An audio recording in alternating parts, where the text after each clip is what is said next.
What's going on, guys? I'm Andrew, and this is Movie Source. Today we're going to be doing a retro review on the 1984 comedy Ghostbusters.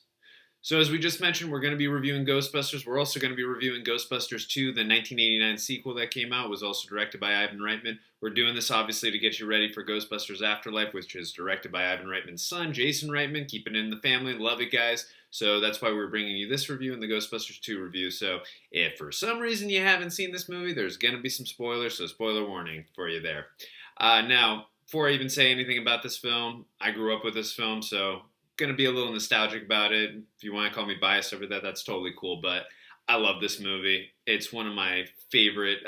It's definitely one of my favorite Bill Murray films ever. But I just love the chemistry between the four characters and the storyline, and just the way they blend comedy and horror in this film. And I mean, the main four. I mean, storyline alone is really good, but the four main characters, the way they really work off of each other, their chemistry, the ad-libbing, it's really well done, and it just makes you get so invested in these characters. And again, this film is just really timeless. Yeah, some of the special effects, I mean, they're from 1984, so you take what you get with that. But I mean, like I said, I love this film. It's really well done, and I mean, for me personally, Peter Venkman, I love all four. I think they all bring something different to the table, which is why I love the cohesion and the chemistry between the four main characters. But for me, Bill Murray, Peter Venkman, he's my favorite character. I love how much of a dick he is in this movie. I mean, Bill Murray, a lot of characters he plays can be a dick, but he's just got such a charm about him that you're like, you know what, he's a dick, but he's a dick that I love. That didn't come out right, but anyways, I love his character. He's just so freaking hysterical in this movie, especially when we get that first scene with him where he keeps tasing the guy. Even when he gets the question right, and then the woman, I think it was Jennifer Runyon's character who played Cindy Brady in The Very Brady Christmas in 1988. He kept saying that she got it right even when she was getting it wrong, flirting with her. I love how much of a womanizer he is, and I also too. I just really throughout from all four characters, I love how much character development, such a simple story that this film deals with, and a comedy horror film. It really does get pretty deep in depth with how much these characters develop throughout the film, and building the business. Getting obviously falling in terms of they're losing their jobs at the university, and then building this ghost business. I really love how that builds off of each other, and again the character development, but. Yeah, and again, the special effects for the time in 1984 really does work. Again, it's going to be a little bit hit and miss when you watch it now and today in 2021 at least, but I still think it holds up pretty well, especially for a film that came out in 1984. And again, I love the blend of all these characters, the way they work off of each other, their chemistry with each other. You can really feel that history dynamic, especially, I mean, obviously Winston Zeddemor's character of Ernie Hudson, he did a great job. I loved him in this. He's obviously put a little bit more on the backside because he comes in the film more mid to three-quarters of the way through the film, and then gets, to do his action sequence at the climax of the film. But the three main characters, you can definitely see the history and the chemistry between those three for sure. And I just really love the way they work off of each other. And again, it really is a nice addition when you get Ernie Hudson's Winston Zeddemore character in there. He does a great job. And fun fact, which I'm sure some of you already probably knew, that was actually Eddie Murphy that they offered that role to at first, which they would have had him introduced in the hotel sequence, but Eddie turned it down. I think he did Beverly Hills Cop in 1984 instead. That was directed by Martin Brest, who did everyone's favorite film, Geely. Eddie didn't do that, but he would have been great in that too. But I do love Ernie Hudson as well in this. He does a great job. Again, really like the blend of all four characters and the way they work off each other really works in this film. I also love too how we get a really good blend of comedy and horror.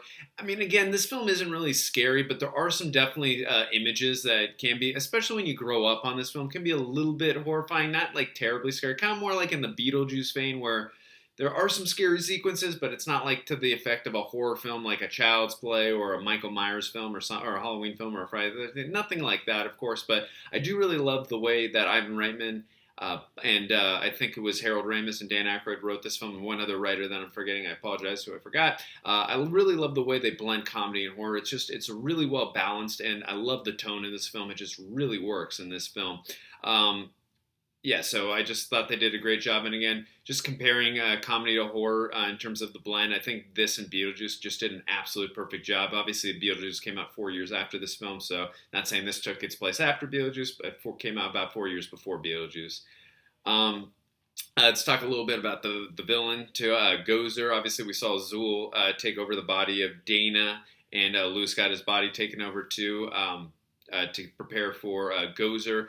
I love that whole storyline. Looks like we're going to get a little bit of, because we get the Ivo Shandor, we get that whole backstory. It looks like in the new film, Ghostbusters Afterlife, they're definitely going to be harping a lot more on that, like that whole cult that he did, and the town that Egon Spengler's daughter and grandchildren are staying in.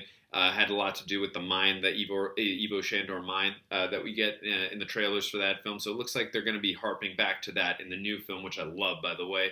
Haven't seen that obviously yet, but I'm looking forward to seeing that because again, I just really love that whole storyline with how Gozer came about in this film and how Dana Barrett, Sigourney Weaver's character, is like where that hotel is like the central area for where they started that cult and all that stuff. So I really love that character of Gozer, and I love the whole blend of how that character looks. The way they made it look kind of like David Bowie meets Grace Jones with how that actress was made to look. So I thought that was really great. I think too the voice dubbing was not that actress, so I believe it was Patty Edwards, and I think Zool was Ivan Reitman. So I thought that was pretty neat. But again, that was a really menacing character. Obviously, we only got to see that character towards the climax, which is what, of course, happens in Ghostbusters 2, even though you're kind of seeing him throughout the film in a portrait and a painting. But you only get to see these characters interact with the Ghostbusters, at least in the climax of the film.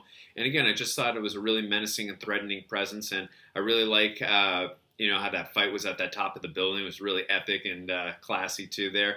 And I love when she says like "choose your doom," and then we get the Stay Puft Marshmallow Man because Ray, well, that's what Ray was thinking about when all the other Ghostbusters weren't really thinking. So I thought that was really, just an iconic image. The Stay Puft Marshmallow Man. You got a blend of the Michelin Man and the Pillsbury Doughboy all in one, which is how Dan Aykroyd came up with that. So that was great.